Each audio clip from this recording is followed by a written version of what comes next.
বৈষম্য বিরোধী আন্দোলনে গণহত্যার তদন্ত চেয়ে জাতিসংঘকে চিঠি দিয়েছে বিএনপি। ঢাকায় জাতিসংঘের আবাসিক প্রতিনিধির সাথে বৈঠক করে এই চিঠি হস্তান্তর করে দলটি। এ সময় বিএনপি স্থায়ী কমিটির সদস্য আমির খসরু মাহমুদ চৌধুরী জানান, আন্দোলনে বাংলাদেশের নাগরিকদের নির্বিচারে হত্যা করা হয়েছে, সেটির তদন্ত চেয়ে চিঠি দেওয়া হয়েছে। আর স্থায়ী কমিটির আরেক সদস্য ডক্টর আব্দুল মঈন খান অভিযোগ করেছেন, 15 আগস্টকে কেন্দ্র করে জাতীয় নির্বাচনের মতো ষড়যন্ত্র চলছে। সাদমান সাকিবের প্রতিবেদন। ঢাকায় জাতিসংঘের আবাসিক প্রতিনিধি গোয়েন লুইসের সাথে বৈঠক করে বিএনপির প্রতিনিধি দল। বৈঠকে বৈষম্য বিরোধী ছাত্র আন্দোলনে চালানো গণহত্যার নিরপেক্ষ, স্বচ্ছ ও আন্তর্জাতিক মানের তদন্ত চেয়ে একটি চিঠি হস্তান্তর করা হয়। বৈঠক শেষে বিএনপির স্থায়ী কমিটির সদস্য আমির খসরু মাহমুদ চৌধুরী জানান, দেশ বিদেশের ষড়যন্ত্র ও সরকারের পৃষ্ঠপোষকতায় যে হত্যাকাণ্ড ঘটিয়েছে সেটি জাতির সামনে তুলে ধরতে নিরপেক্ষ তদন্ত চেয়ে চিঠি দেয়া হয়েছে।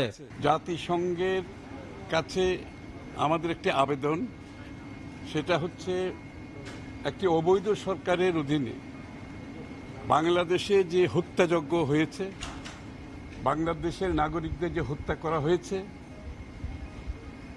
তার একটি নিরপেক্ষ আন্তর্জাতিক মানের স্বচ্ছ তদন্তের মাধ্যমে সম্পূর্ণ যে ঘটনাগুলো ঘটেছে এটার উদ্ঘাটন করার জন্য আমরা জাতিসংঘকে অনুরোধ করেছি। আমরা ইন্টারিয়াম গভর্নমেন্টকেও অনুরোধ করেছি জাতিসংঘকে বলার জন্য। এদিকে আন্দোলনে আহত ঢাকা মেডিকেল কলেজ হাসপাতালে চিকিৎসাধীন ছাত্র জনতাকে দেখতে যান দলটির স্থায়ী কমিটির আরেক সদস্য ডক্টর আব্দুল মঈন খান। মঈন খান জানান, 15 আগস্টকে কেন্দ্র করে অতীতে জাতীয় নির্বাচনের মতো ষড়যন্ত্র চলছে। এই ষড়যন্ত্র জাগ্রত ছাত্র জনতাই রুখে দেবে। কোটা দিয়ে এই আন্দোলন শুরু হয়েছিল, কিন্তু শেষ হয়েছে কিন্তু অন্যভাবে।